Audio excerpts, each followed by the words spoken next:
Welcome to the 225 podcast with your hosts Noah Ray, Andrew Cargill, and me, Matthew Albazzati. Yeah! Let's get into it. So you can see a little change of scenery today. The crisp Bumstead energy drink. I am so excited to try this. We may or may not have already tried the orange one. It was super good. The orange one, I give it like a 8.6. I think in my review I gave it an 8.3, which is pretty high. I'm gonna give it a solid 8. Yeah, like my favorite energy drinks, I've never had a 10 out of 10 energy drink, but my favorite's like a, cherry limeade Ghost. I'm giving it about a 9.6. Yeah, when we had that last week. Yeah, that was insane. But thank you guys for the support on the last two podcasts. We reached, I think, over 50 views on each. I think. Sure. 10 subscribers, something like that. So yeah, I'm super The excited. 10 subscriber special. Thank you guys for liking and comment. Shout out to Eli, your dad. I think those two are two people that are commenting. Yeah, RJ commented. So thank you all so much for commenting. Let's get into it. I think And first thing before everyone leaves a comment, because I know we're gonna get this. Yes, I did shave. Oh yeah, big news. First time in what, like 2 years you said? Year and a half? I literally did not know how to shave. Drew was helping me, because I was like, how do you use the razor and not cut yourself? I think it's nice though. I like it with that. I think it slims me up a little bit. You know? But we were looking for these. Me and Andrew went probably a week and a half ago, twice to Vitamin Shop. 2 times a week. Yeah, trying to see if exactly. shipments came in. We couldn't find any. Then yesterday they surprised us. Then they surprised me. They got 2 cases of the orange as well as the cherry. I think we're gonna do a little bit of a taste test today. If you boys are, Drew, I'll hand you yours. Thank you. First thoughts on the can. The can is beautiful. It's like retro. Yeah, exactly. But also, I like that it's a small can, but also I wish there was 16 ounces. That was my one complaint. All right, everyone, hold up.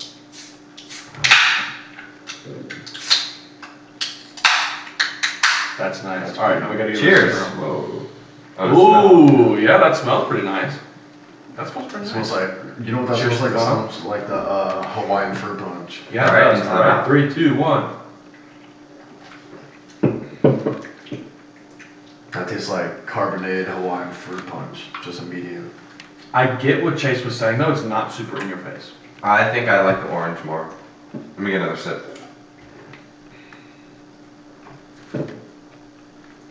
I think the orange. Pains me to say this. All right, we got to do our numbers. Let's do it 3, 2, 1. Does everyone have a number in mind? Wait 1 second. Yeah, get another sip. So I gave the orange one an 8.3. I have my number. What did you give the orange one? 8.6. What did you give the orange one? Like 8.1. 8.1. Okay. Should I start? Are we good? No, we'll do it 3, 2, 1. We all say it at the same time. Well, we said we're not going to talk over each other. Okay. Who do you want to go first? I'll go first. Okay. I'm gonna 3, give 2, it 1. 8.4. Okay. It tastes like fruit punch. 3, 2, 1. 6. Okay. Wow. Well, now mine's coming. I was gonna give it a 7.9. I don't want to give it an 8, but I think like a high 7 is good. I like it, but I do wish that there was a little more intense flavor to it. Like Chase, one of our friends, Chase, shout out Chase, Chase Murray Fit. He tried one and said the cherry one yesterday was not super flavorful. I mean, I get what you're saying. It's like super Hawaiian punchy. I can get that. That's the first thing that came to me. I'm like, alright, this is good. But also, it's cherry frost. I want the cherry slushy, not Hawaiian punch. Yeah, that's fair. They're different. I think the orange, like that cream came out, like the creamsicle. That was really good. But also, huge CBUM advocates in this household. Huge. Did you CBUM what? Advocates. Like, I love CBUM. Yeah. I love We literally just hung a CBUM poster up last week. So we are big Chris Bumstead fans. I am not super happy with these energy drinks.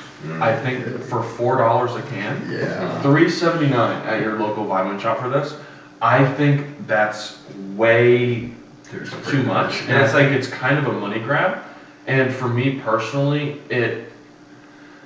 I get your money, dude. If people are gonna buy it, but it still is kind of, spending $4 for not even a 16-ounce drink.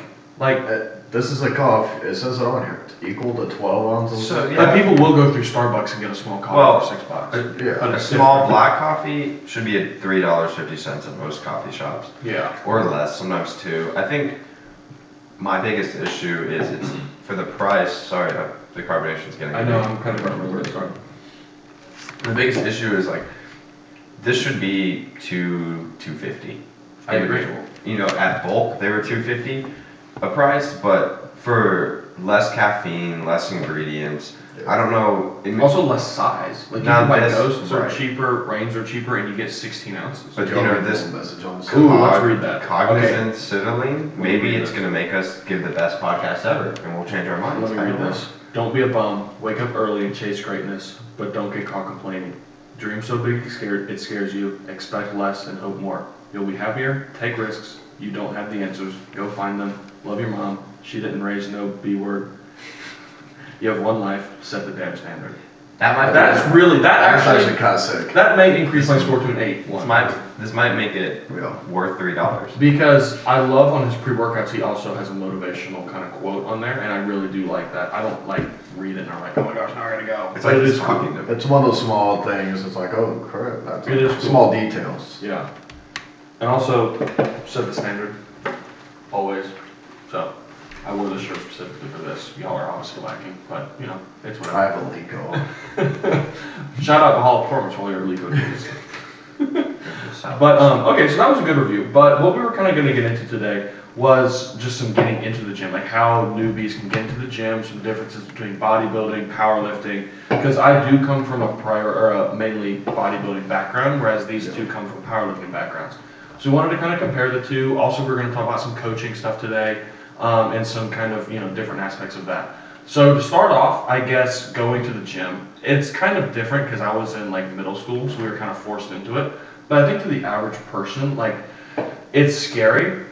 And I just went through this with my sister. She was like, I don't want to go to a public gym. Like, I feel like people are looking at me, like, it scares me. But like, at some point, you have to realize everyone in the gym, relatively, is going there for the same things. Like, we all want to be better. We all want to get bigger, get stronger, or leaner, whatever.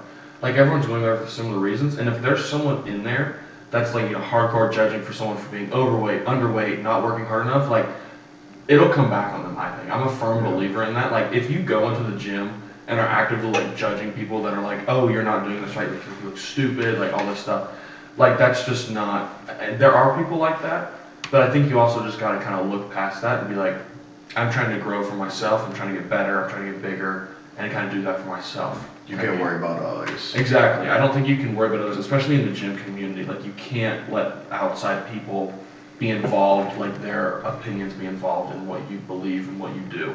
I think this is a very kind of, obviously you have your small circle, but I think solo, the gym is like all up to you, Yeah. I think personally, for most people who aren't in love with the gym, finding a friend or finding a community. That's why CrossFit's done so well. When I first started going to the gym, I had my friend Josh. We shout out everyone on this podcast, but he's my first gym bro, and I'll never forget him. Shout out Jackson. Was that your first gym bro? Okay. Who's your dad? My dad. Yeah. Oh. Andrew. So Andrew, we love you. Shout out Drew's dad. But I remember like Josh and I would go, and we'd only go like once a week, and I'd work out the rest. But this is really good. Bro's burping up a storm over here. Wow. Carbonation is 10 out of 10. Fair. But I remember just having someone to hold you accountable, but also make it fun. Oh yeah. As of right now, I love the lifting, but if you don't love the lifting, having a friend there is big. And so I think like, if the question is how to make your gym journey successful, having a partner or someone there with you, joining a community, joining a barbell club is the first step. Or even like a small local gym. Like I found joining a small Marietta Barbell, shout out Marietta Barbell, not a super small gym, but I think that like joining a gym where other people are all super like-minded, like this isn't necessarily a powerlifting gym. So like most people there are competitive powerlifters. Being someone that was new to it, going into that gym, sparked something. I was like, oh my gosh, this is awesome. Everyone's like-minded. So like I enjoyed going to that specific gym. Or like if you're in it for just like, want to be relatively normal, like just a fitness enthusiast person, there's One Life, LA Fitness, that type of stuff. But I think there's also like bodybuilding gyms, there's powerlifting gyms. I think for longevity, you would almost be better off not joining a box gym, big box gym. I think so too. And that could be a hot take, I don't know, but. I think never. for starters, because I started at One Yeah. Life. You know, like I started. See, it's good. I started everything out of One Life. So like, it's also nice with those big box gyms because like Meredith Barbell's never gonna have a sauna. They're never gonna have big locker rooms. They're never gonna have like crazy lighting with the mirrors, like that type of stuff. Like in the locker rooms. And I know you don't go to the gym for the locker rooms, but also you have to keep I've in mind. never thought about it. Our locker room is like a curtain and one mirror. And there's like no light. Yeah. You know, so like you do. It just depends on what you like. Like we pay I didn't to think have about that. kilos, to have all that stuff. One Life doesn't have that, but also we don't have access to a sauna. Half those places have pools. They have outside. I mean, big I've turf considered areas. getting like a Crunch membership just to have the sauna. I have a One Life membership and I go for the sauna. I've got a Lifetime and I go specifically for the hot tub. Yeah, exactly. So like there are pros and cons to both. But I think the average person, like I would never throw, like my sister's new to the gym, shout out Anna again. But like I would never want to throw her into Marriott barbell. Just like no experience, no real lifting. Well, it's scary, I'm sure. Terrifying. Like when I take Ashton or when you take Edie, they're probably like a fish out of water. Yeah. Everyone's just like, Literally Edie's a swimmer. and they're like, It's loud there. I'm gonna go to the treadmill. Yeah, like it's scary for sure. So like I think starting off at a local gym is perfectly fine. But also one thing we were going to talk about, or actually, what do you think on this? Like, do you think starting off at like a big box gym is what you would do? Well, where did you start? Or did you I start in, didn't like, start in the mood. Well, I started technically in like middle school. I started Yeah. locked in my basement. Okay, well, maybe someone in my shoes will hear this. If you have a basement gym and you're not utilizing it, you're doing yourself. that's where I started. Now that I That's think also about it, we had a $20 Walmart bar with like this heavy duty, really annoying cage, and that's where we start. Yeah. Then it went to like I think a really small local gym, then turned into Planet Fitness really fast after that. Planet Fitness? Yeah, I think I went to Planet Wow. Fitness for a little bit. Also, Planet Fitness, people give it a lot of hate. For a newbie or someone that's just into fitness stuff, it's not bad. Like they have Smith machines for like bodybuilding and stuff. You don't need barbells. If you don't need them. I did not If you do say. bodybuilding, use a barbell. I did not say they were not good. I said No, you I don't know. need one. I know, you're right. For powerlifting, you need one. Like you can't be a powerlifter going to play I think you need one for bodybuilding too. This is not a debate we need to get into Yeah, right now. I'll totally get into this right now. Well, I'm actually, we counting could it get up. into kind of the differences. So, what powerlifting is? Here, y'all explain powerlifting, and I'll explain bodybuilding. Okay, I guess I'll go because you looked at me. So powerlifting is a sport centralized around the squat, the bench, and the deadlift. In competition, you have 3 attempts for each of your lift, similar to Olympic weightlifting. You start at something that's easy, you can hit every day, and then your third is typically your top PR or maybe an all-out max. And that's the sport. Each lift has to be completed with control. So we have rules of when you're starting your squat, when you finish your squat, when you start your bench, when you press your bench, when you finish your bench, and when you collapse your deadlift. And so powerlifting is a sport where it's squat, bench, deadlift, and you focus on getting those as strong as you can. All about strength. There's weight classes. There's It also age doesn't matter how you divisions. look. The only weight thing that's there is the weight limits, Class. and weight caps, and weight classes. Yeah, Yeah. there's no, I mean, if you're a top powerlifter, you're gonna be aesthetic, you know? For most. That's not true. For Jesus. Okay. That's probably I think not everybody true. that Jesus. Almost, no, That's I'm not. peak athletics. But I'm saying he's almost 400 pounds. No, I know, but I'm saying if you're a top, if you're a top, pretty much Okay. below 110, like, no, I'm saying 110 and Yeah, down. anything above that is No, what's past 110, 120?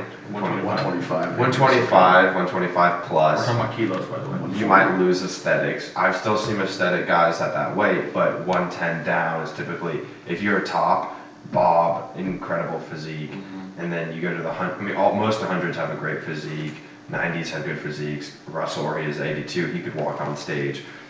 You're gonna be aesthetic at the top, but starting powerlifting, you're not necessarily gonna be super aesthetic. I've noticed, I've been in the gym for almost 2 years now. No, 2 years. April, March, it's 2 years. Thank you. If I had done bodybuilding, I think I would have abs. I think I would be much more aesthetic than I am now, but I've pursued strength. total's gone up 400 or 500 pounds, but Pretty nice.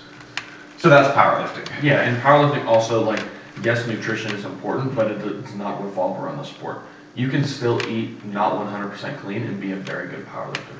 Whereas with bodybuilding, it's more nutrition-wise, realistically, than I think the gym is. We can come back to that because I have very strong opinions. I think to be the best, yes, nutrition matters, but with bodybuilding, everything to the gram counts. Everything is nutrition, even your seasonings with bodybuilding. Exactly. I agree completely. Like with bodybuilding, it's that what we do as powerlifters times like 10. Right. So like with bodybuilding, you usually have most people a 12 to like 16 week prep. So you start off, you know, whatever weight you are, you got about 12 to 16 weeks to get down to probably sub 6% body fat, 7% body fat for like a, you know, maybe 8 for like an amateur level stuff.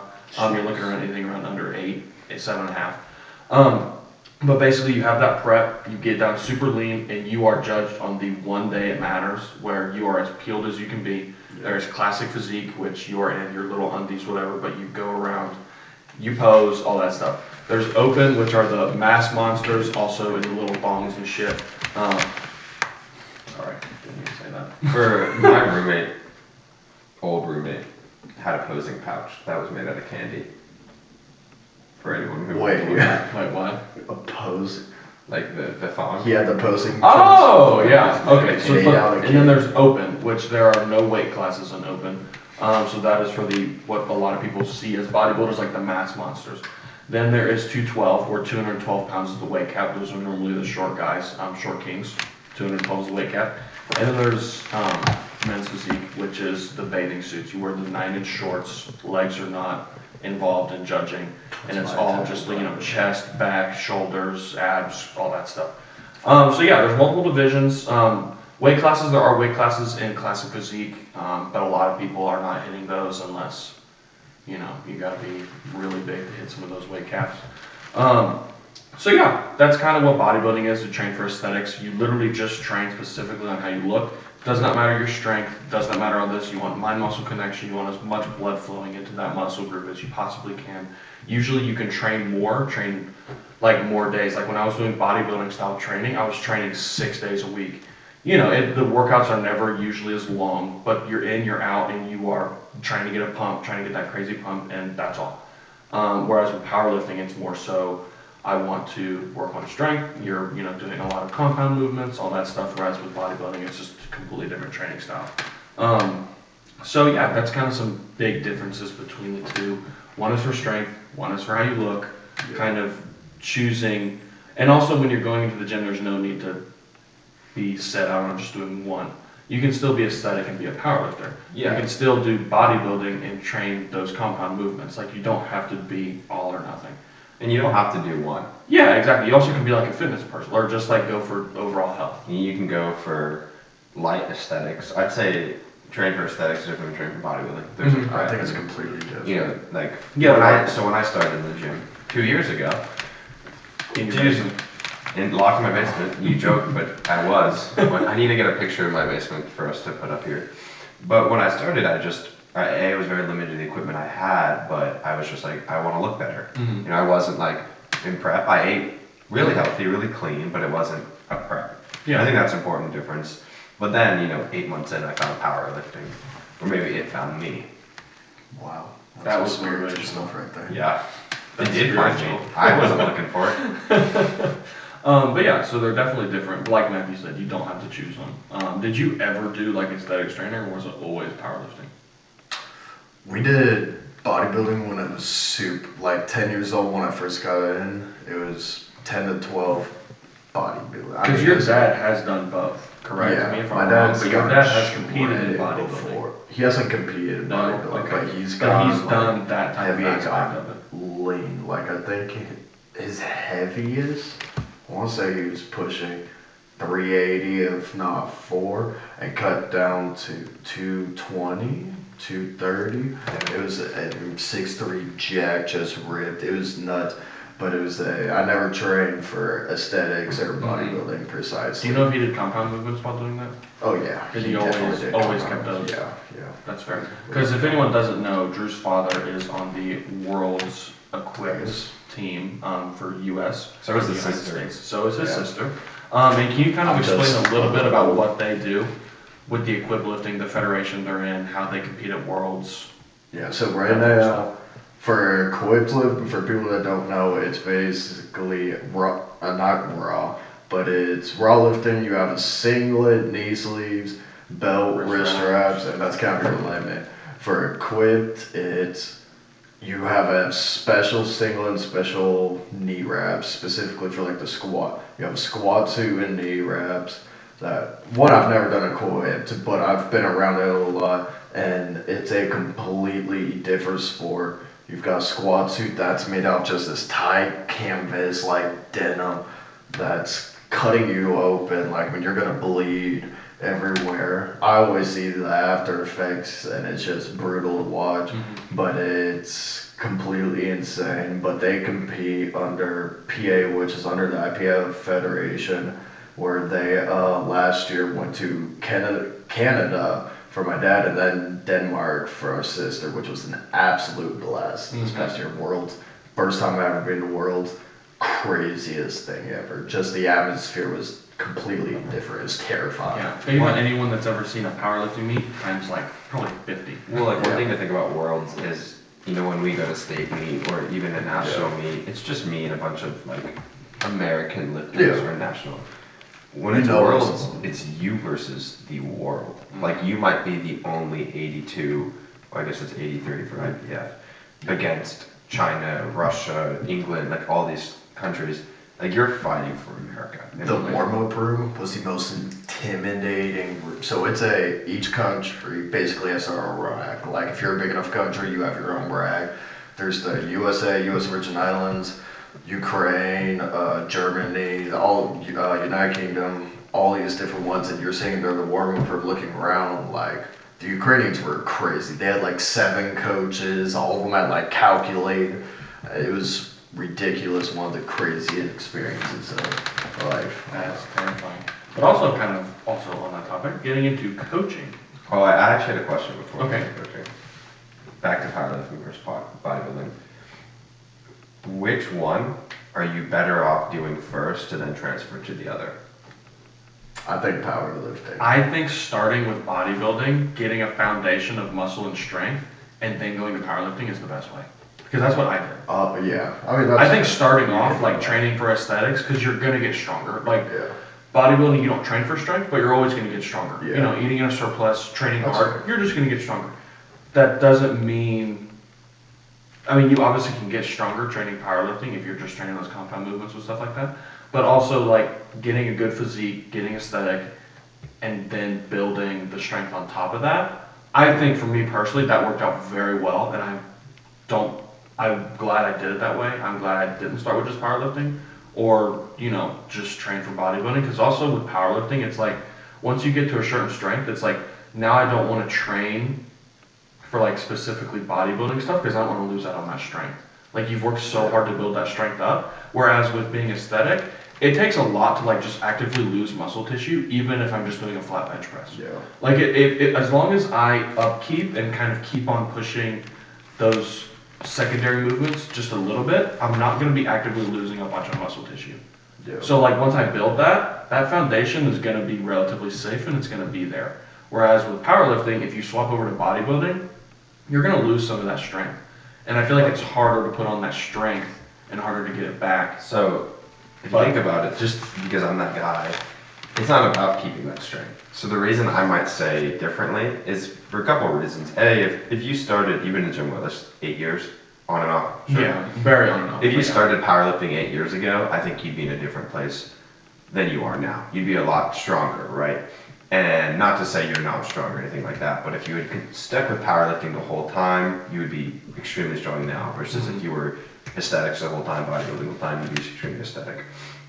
Where I think starting with bodybuilding helps the most is like with newbie gains, which like I know it's such a cliche thing to talk about, but it's so true. If you're talking about aesthetics, a lot of people are going to ruin their newbie gains by putting on 10, 20 pounds and then cutting. With powerlifting, in most cases, like I started at 170 and I just bulked.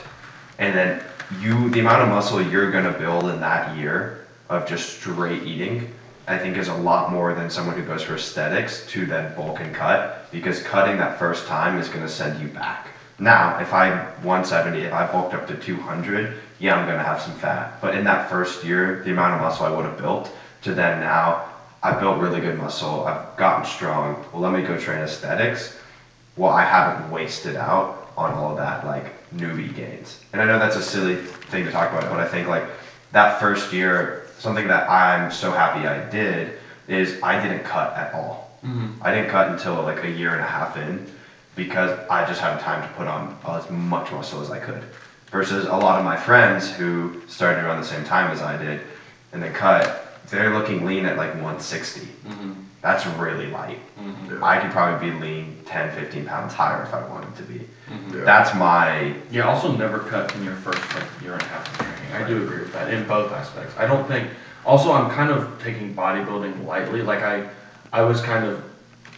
You should not... Like, it's very hard. It's a lot easier to compete in powerlifting as like a newbie than it is to compete in bodybuilding as a newbie. Being in the gym for a year and trying to do a bodybuilding show is kind of insane. Like Matthew said, you are getting so lean that your body is going to start deteriorating that muscle tissue that you worked so hard in that first year to get, that it's completely, in my opinion, not worth competing if you have not been training for bodybuilding for like probably around 2 years. And I think that's like a majority of that is bulking, maybe some small mini cuts just to shred a little bit of that fat off, 2 to 5 pounds. But I think that a lot of it should be you're pushing food, you're training hard. Don't take like the whole cutting thing super seriously at that particular moment, like within the first 2 years, I think. And I think that's the way to do it, is if you train, train your compounds, train for aesthetics, train hard, eat a lot of food in that first 2 years, and then see kind of where you're at once that 2 year mark, 1.5 year mark hits, I think. I agree. I think no matter the sport you choose, the first 2 years, and like I've had to swallow a lot of pride, because realistically, and again, body dysmorphia, but I could be a lot happier with my physique if I had done aesthetics. But I also know the muscle that I've been able to put on and the strength is worth the mental, I don't want to say damage, but like in a way mental damage I've caused myself, because in 3 years from now, I know I'll be much better off. Like it's a long game. It's a long one. It's a marathon, not a sprint. And I've had to tell so many different people that, because people come on and they're like, like I know some of them. Wow, are we gonna like name drop here, or I don't know who you're talking about? Family tree. Oh, family tree. I don't know. My brother. Oh, Ben, I love you, Ben. I love you, Ben. Yeah, I can say that because he's my brother. He's not gonna listen. I thought, okay. But I think within the first 2 years, you should not try and cut down and get lean, because you don't have a lot of muscle tissue built up. And also, it takes a long time for that muscle tissue to be there, and then it be difficult to be cut away when you're cutting calories. Like CBUM, perfect example. He's had years to build up that muscle density and that muscle tissue. So to get super lean, it's not like he's not going to be losing a lot of muscle tissue, because it's been there for 5 years. Well, think most newbies, if you're naturally going to a bodybuilding competition, your hormones are going to crash. And so like 100%. And even if you're 10 years in naturally, you're going to crash too. Like natural bodybuilding is pretty dangerous and it's very hard. Tough. Yeah. And so is enhanced bodybuilding. But one thing I think like with powerlifting in that beginning cycle is like my hormones aren't crashing. If anything, my T's going up. I'm lifting, I'm eating. Yeah. No, but that's true, and that should be, But I think that's a good. I mean, I wasn't expecting the outcome of that conversation to be this, but the outcome, and we all knew this, but learned it again, is don't cut your first 2 years. And I think I wouldn't. I think that's a hot take because no one wants to hear it, but one thing I've heard is like you shouldn't expect to be the guy who goes to the gym for at least 3 years. Like people should start to realize a few years in, because that's when your muscle starts to be like and people more mature. also like on social media, everyone sees these like super lean people, super big people. First thing that a lot of people don't understand is probably 90% of those people that you see online that are, you know, lean year round, always are big, always that stuff, are on anabolics. Does not matter if they say they're natty or not. A lot of those people are taking some sort of anabolics. So like you're not, and you're also not going to build a physique like that in 2 years. Not even close. 5 years, you could start to want a good physique. Yeah, and like, but a physique that's like a bodybuilder level physique where it's like on Instagram, it's like, wow. Like you take a second, you're like, that's a really good physique, and I know they worked really hard for that. That's not going to happen in a year or two. Yeah. It's just not. And they're working also not hard. very realistic about it. Like, people work their lives, these bodybuilders, their whole lives are dedicated to this, and they're still not good enough or like near where they want to be at.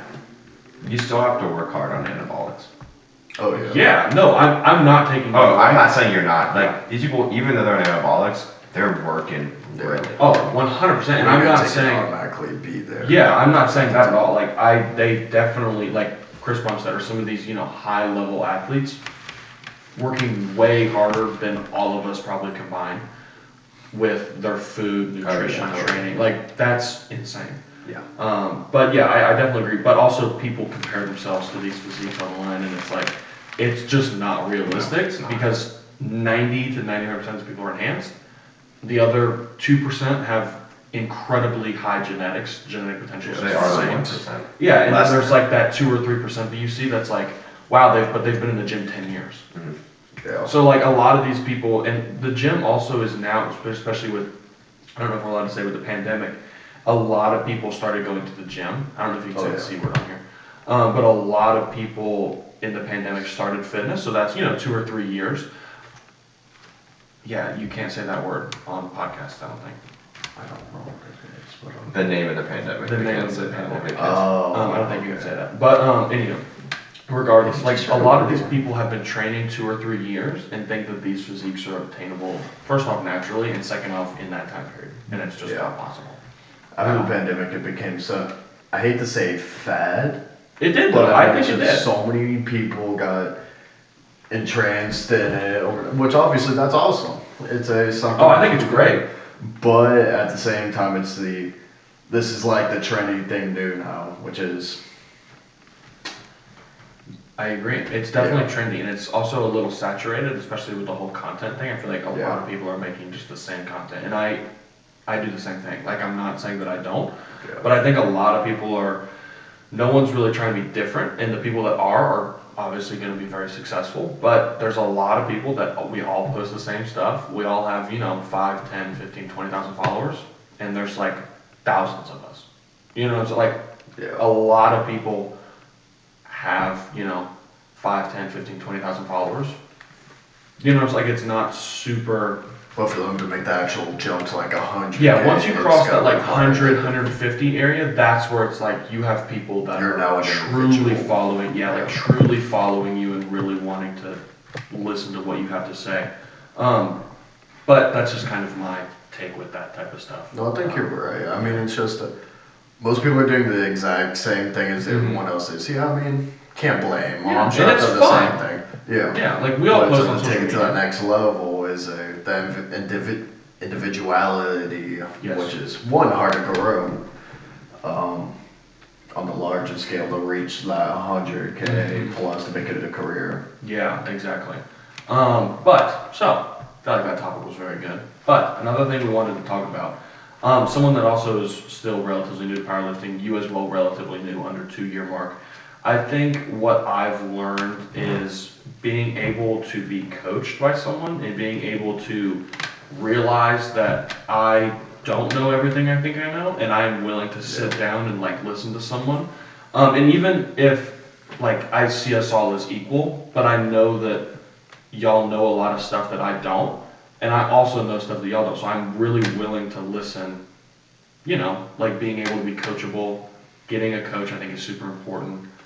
Stuff like that. So I kind of wanted to bring up coaching. I think learning that, like what you just said, is the most valuable lesson anyone can learn in any subject is you don't know everything. Wow. Okay. We just played footsies. I was not playing. I was playing footsies. This is why we need seats for. Dude, we gotta laugh. We haven't laughed a lot this episode. We've been talking serious. I think it's. I I've don't been burping, playing Frisbee Matthew. Oh god. But the whole coaching. So I think learning how to be coached is the biggest thing, and like one philosophy I've had that I found a lot of success in, whether like when I was learning how to do coffee, and like I got really good at coffee. I'm gonna have you. Always the coffee man. No, I'm gonna have you upload a photo of like my coffee. Your art, coffee like, soon? Right now. Do we have a timer so I can find this link? Anyways, but I find someone who I know is really good at it, Yeah. and I follow them, and I'm gonna follow you to the end of the earth. And you know, sometimes there becomes a point where like that person has done as much as they could for you, and I think that's okay, and it's time to move on to someone else. But it's also like learning like, one thing that bothers me, especially is like I've taught a lot of people how to do coffee and consulted for companies, which was a really cool experience. But people's like, I've been watching this YouTube video or this YouTube video. My biggest advice is like, once you find that person, just follow them. Because when I have people come to me like, oh, I saw this about latte art and I saw this, I'm like, just stop. Like, forget everything you think you've watched. Because I wanted to watch every video about latte art. And then I was like, I'm done. Let me listen to someone who I know in front of me can do this. And I think it's the same with lifting, is like, I want to go to my coach and I'm like, what the heck? Everyone's lifting, you know, RPE 90% year round. Why am I not doing that? I want, you know, because it makes great content. Like, no one wants to watch me on Instagram do 4-second squats down, 2-second pauses, 4 seconds up. Becky. You can't make video. You can't make content with that. I have to. Becky, where's my content? Like, I have to show Shout out my Becky, videos. but in a bad way. My videos are 3 times speed. I'm joking, Becky. You're about to get Bulgarian Bible squad. You are about to get. I've done that too. I'm joking, Becky. I'm joking. I think you should leave. But I think. Oh man, you messed me up. I'm sorry. That was. Anyway, I'm sorry. Spaghetti. I know, but I think having a coach is also super important, because like I thought that I know how to bench press when I first came here, because my bench was high. Yeah. Like I benched like 365, you know, bounce and go, feet were on the ground, all this BS, and like I thought like, oh, my bench is really good. See, I can't do that anymore. And like my bench was high. My bench was high, but it was not very good. So like coming in, like Drew helped me out a tremendous amount about building a big bench, building a good bench. Isn't that Along weird? with the squat and deadlift. My bench was high, but it wasn't good. And I Yeah. think that's also, this is why Noah's awesome. It's because he's so teachable and willing to learn. And like, these are amazing qualities, because you see people, I have friends who are like, you know, benching 70 plus pounds more than me, but they're still like come and be like, hey, could you help me with this? Or my shoulders hurt. Or Right. also like people do it dangerously too, and they're not coachable So, type deal. Where you know their shoulders are flaring out. Yeah. Their squats super Like like back becomes wonky. unleashed at the top. Yeah, exactly. So like there's also that aspect of you have to kind of humble yourself getting into the gym, and that's something that I definitely had to do. I came in like at a One Life, I probably benched the most in that place, but like here, that's just not the case. Like there are people that weigh a bunch less than me that are benching the same. There's people that are benching more than me, benching all this stuff. So like for me, you really you get humbled really quickly, and you have to be like, you gotta be teachable. You gotta be willing to hear your coach out. You may not believe what they have to say at that moment, but trust the process and trust what they've done. And then, you know, if you give it 3, 4, 5 months with that person and it's not what you're looking for, then move on. Like there's lots of coaches, there's a lot of really knowledgeable people. You know, I feel like, but people that are with a coach for like a 10-week cycle, and it's like, yeah. I don't like that anymore, and then they Well, bounce. I don't want to say names, but I knew someone who was with their coach for a week and said, I didn't see the results I wanted and left. Yeah, that's crazy. And I was like, what did you expect to see in a week? Yeah. You're not gonna put 100 pounds in your Nothing total was in a gonna week. happen. Yeah. Nothing was gonna happen. Nothing miracles. And it's the same with like nutrition. Like you still gotta, like with a coach being powerlifting stuff, you have to learn their body, learn what they like, learn what their body can do. Like it takes at least like 5-6 weeks just to learn basics about how their body responds. You know, can they do 2 heavy weeks in a row? Can they do 3? Like, or after one set of a really heavy, you know, triple or whatever, is their body toast? Like, is their recovery trash? You know, like you gotta learn that. Yeah. Learning an athlete is a lot. Like on my last prep, respectfully, my coach had my deadlift at 484. Becky, once again. No, but What's your deadlift at States? We're gonna get there. Okay. She was like, you might hit 484. And mind you, I hit 474 the meet 9 months ago. I knew I was gonna deadlift more, but she had only been with me for 6 weeks at that point. I was working, I was cutting, there was a lot of variables. My deadlift wasn't moving well, I couldn't brace well. But I was like, I had an RP 8 day, and I was like, respectfully, I'm gonna deadlift over 500, which I did. I deadlift 507, and then 523 at the meet. Missed my YOLO third, but part of that is like, as a lifter, I know where, I won't say I'm an experienced lifter, but who has some body knowledge. I know where my lines are, but again, she had no reason not to say I was going to deadlift 44 because that's all I'd been training to. Like, I hadn't been training very strong. But through time, and then she sees that, and she's like, okay, we're going to give you more wiggle room. And I think it's like a two-way relationship of respect with you and your coach of like, you know, obviously my reaction to deadlifting more than that was not great, and I'll say that. Yeah.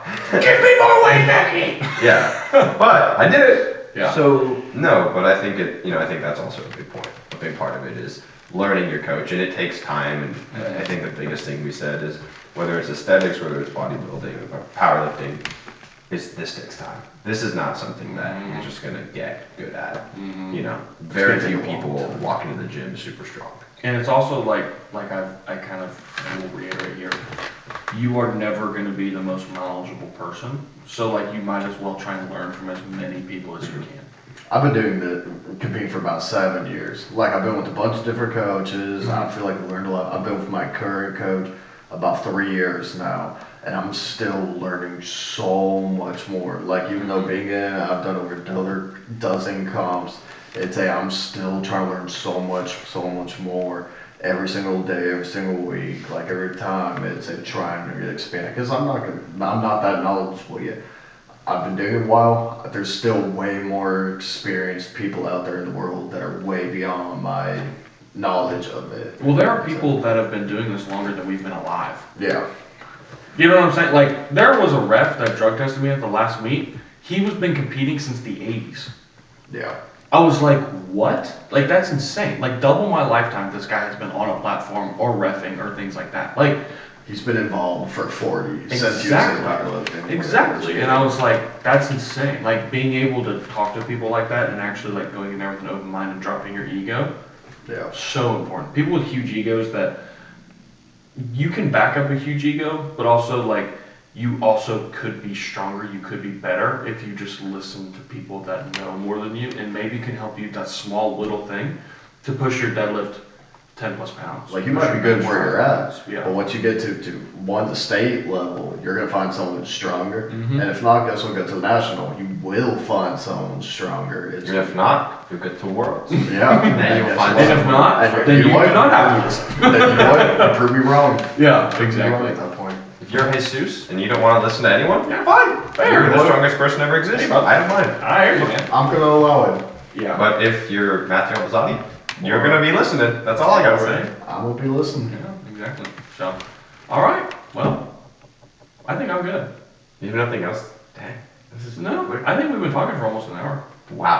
Time flies with you Yeah, guys. almost an hour. So, all right, everyone. Well, I'd say that's a good way to wrap this up. We drop podcasts on Wednesdays and Saturdays. Wednesdays at 5 p.m. Saturdays at 10 a.m. That was 3 p.m. on those. 3 p.m. on Wednesdays, 10 a.m. on Saturdays.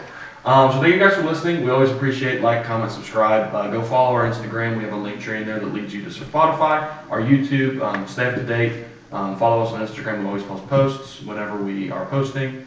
So yeah, we appreciate everyone for coming out. And anyone have any final things to say? No, I think. All right.